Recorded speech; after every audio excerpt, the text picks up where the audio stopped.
Chapter 7. Curacao. Never having flown before, I wanted to watch the drifting, fluffy clouds, see the Caribbean below us. Perhaps a ship or a schooner would be cutting a white wake in the blue waters down there. Instead, I listened to the noisy twin engines, felt the vibrations of the fuselage now, and then a sickening bump. Back in civilization, I was realizing more and more each day just how precious sight was. To look out any window was now useless. To look into a mirror was now useless. Even to look down at my hands and feet was useless. The darkness held me prisoner. Over the engine's drone, my mother talked on and on about things that had happened the last 6 months. She'd done that almost nonstop since the moment she'd entered the hospital room in Panama. She felt guilty, my father said later. "Oh, Philip, I meant to tell you." Several hours later, I stepped down off the DC-3 ladder, holding Stu, father guiding me. Desert heat, so different from the Cay, or the moist air of Panama, bounced off the runway. Whenever the brisk northeast wind stopped for a few hours, the heavy smell of the oil from the refinery at Emastad settled over the island, and people held their noses. Willemstad didn't smell bad. It stank. This day, I didn't mind the acrid odor. "You're home. Safely home," it said. In the hospital, I had mixed feelings several times about even coming home without being able to see. How could I sail our small boat to the Shatagat, the inner harbor, or fish off the beach at Avila? Go to the schooner wharf by myself, just explore around the countryside, the way I'd done before the Hato and the Cay. I asked, "Has anything changed?" Dumb question. Things changed every hour. More ships every week. 4 days ago, a convoy came in with 21 tankers. The Allies wanted us to double aviation gas production, my father said. Among the things I asked about on the destroyer were submarine attacks. The German U-boats were still out there. Not as many as in late winter and early spring, but ships were still being sunk. My father's hand was loosely on my elbow as we walked to a taxi after clearing immigration and customs. Timothy had done that for me, guided me the first few weeks until I learned how to use a stick and find my own way over the sands.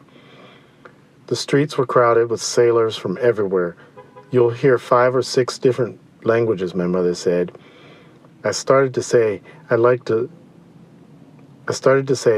have liked to go over to busy Breedstraat and see the sailors. Then I reminded myself, see them, how could I? Sometimes even I forgot I was blind. I'd been on our main shopping area 1,000 times. My favorite shop was the Pinto and Vic 10-cent store, but I also liked the Yellow House and Liverpool dry goods of Arnold Valencia. In the doorway of the 10-cent store was a poster of a pretty girl. "Ik gebruik Pepsodent tandpasta." I use Pepsodent toothpaste. With another message at her feet. "You ook?" "You too." Dutch words. I wonder if it was still there. Someone would have to guide me over the Queen Wilhelmina drawbridge, which spanned the Wygate Inlet, then into the streets. Finding my way would take time.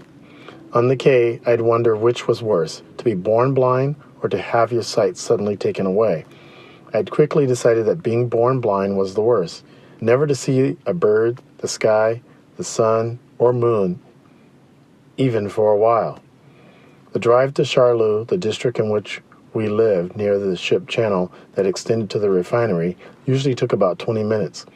Curacao is only 38 miles long and 9 wide at the widest, between Gentile Bay and Palea Canal. I well remembered how that Cross Island Road looked the last time I'd seen it.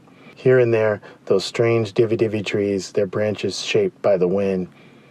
All kinds of cactus, machinal trees, and manzanilla bushes along the road. Most people think that every Caribbean island has lots of coconut palms, jungle plants, and wide white sand beaches. Our island was rocky, a desert type with cactus everywhere. Any palms we had were shipped in from South America. Our beaches were small, the sand coarse. There wasn't much rainfall, and tankers brought in fresh water as ballast. "How be your health?" the cab driver asked, using English with a Creole twist. The moment he spoke, I knew he was a native. He'd heard about me. Local boy and cat found alive. The rescue operation had been in the papers as well as on the radio. An Associated Press reporter had interviewed me in the hospital. Time magazine had called. "I'm fine," I said. I stroked the nervous stew cat as we scooted along. He'd have to adapt to a new land. "That's good," the driver said. The native islanders usually spoke Papiamentu among themselves. It was Spanish, Portuguese, Dutch, English, French, and more than a little African mixed in with one language, the heritage of slavery. It was usually heard nowhere on earth except on Curacao and her sister island, Aruba, and Bonaire. I knew a few words. Ayo was goodbye, and Mashidanke was thanks. "Here we are," my mother said when the car stopped in front of our house. My father made a joke about my luggage. I had no possessions except for Timothy's knife and the clothes on my back, bought the evening before in Panama City. Our small stucco house, painted soft green with white trim and a red tile roof, was on the north edge of Charlotte, well in back of the old mansions owned by the rich merchants. The oil company paid our rent.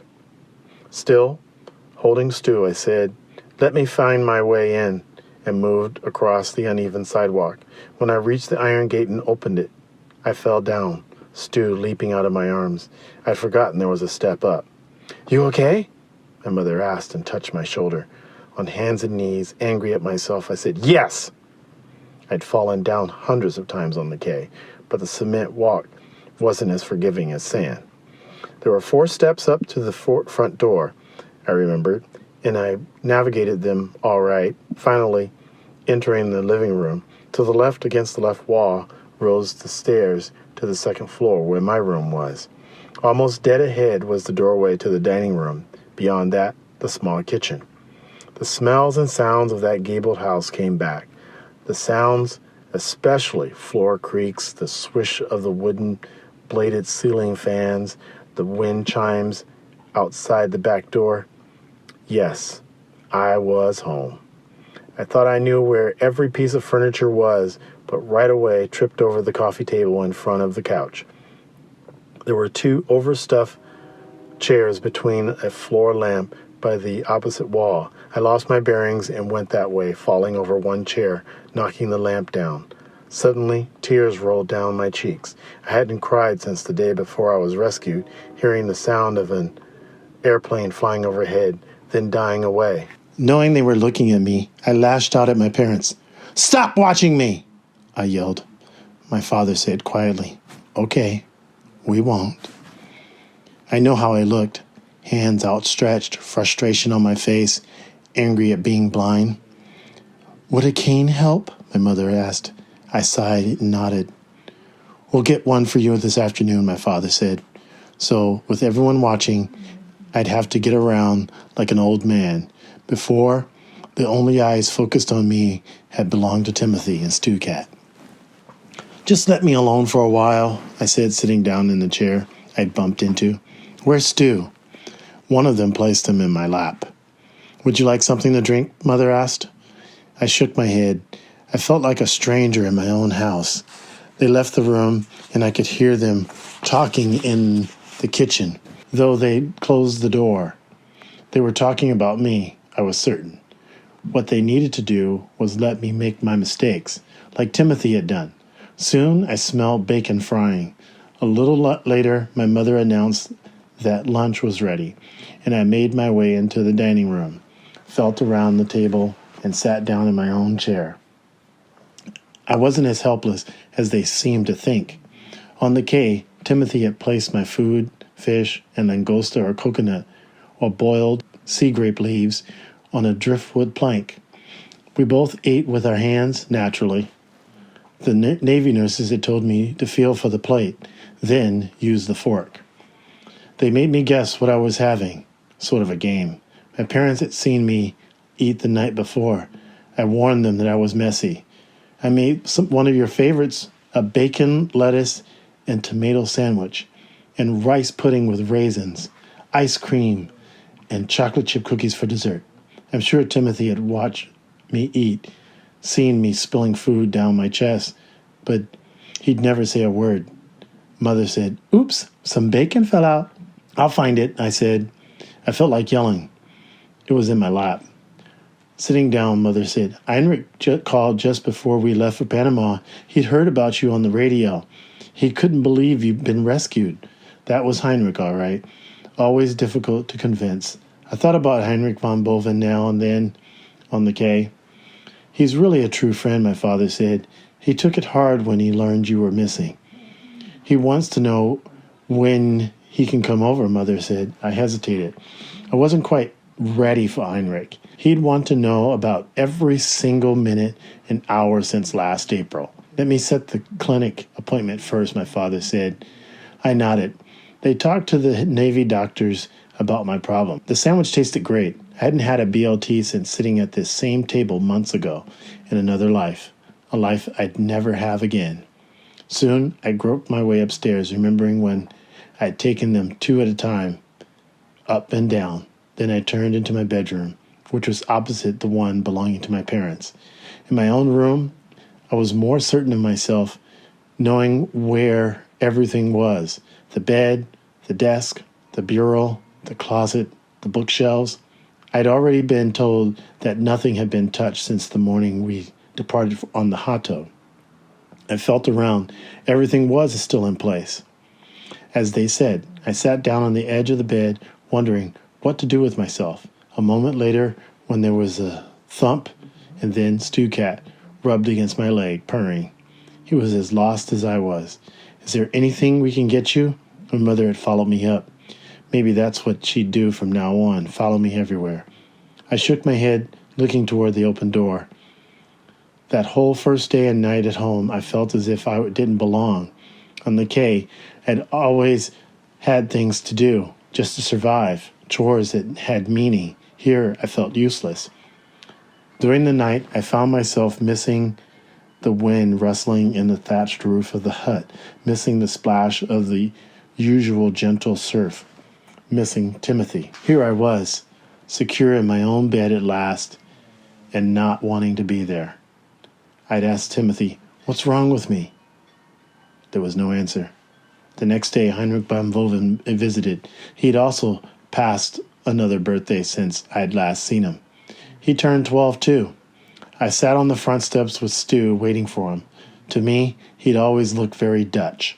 Straw-colored hair, moon face, and body on the chubby side. The von Bovens lived about 7 blocks away. Heinrich's father was city director of public works, and Heinrich often sounded like his father, in charge of everything. Yet, I liked him anyway. We'd had fun together. Almost the moment I heard the gate squeak, he said, "You look different." I knew I did, still sunbaked. "And you're blind," as if I didn't know. Laughing, I said, "Hi, Heinrich." "You're blind. That's what the newspaper said. Blind. Is that the cat?" Same old Heinrich. I said yes to both questions. Now he was no more than 3 feet away. Then I knew he'd sat down beside me. His voice came from the right. "Would you always be blind?" "I hope not." "All right, tell me everything. You said you read the newspapers." "Yeah, but they always leave a lot of good stuff out." I started with the torpedoing of the Hato and the raft, thinking I should just write it down on paper and hand it out to anyone who asked. People always had an idea being shipwrecked was like being on Robinson Crusoe's island. When I told him about Timothy, he asked, "Why'd he call you young boss?" "Just habit, a leftover from slave days." He said he'd called most white people boss instead of Mr. without even thinking. I knew he didn't really feel they were his bosses. It was just his West Indian way of speaking. After we became friends, I asked him to call me Philip. I could hear his Philippe even now. I talked with Heinrich until he said he had to go home for dinner. That night, I again found it hard to sleep. My mind kept turning back to those first few hours when I had recovered consciousness and found myself on the raft. What I remembered most about the morning was Timothy's refusal to give me more than 3 small swallows of water. I hated him for it at the time. A while later, I had a nightmare. A schooner that Timothy had once sailed on, the Hetty Red, had been caught in a tempest, a hurricane off Antigua, and was breaking up. Timothy's feet were wedged in the rigging, and he was drowning. I woke up with my heart drumming. We talked about the Hetty Red and the green-eyed girl named Jennifer Rankin. I'd had dreams of Timothy while alone on the quay. Now I was having them at home.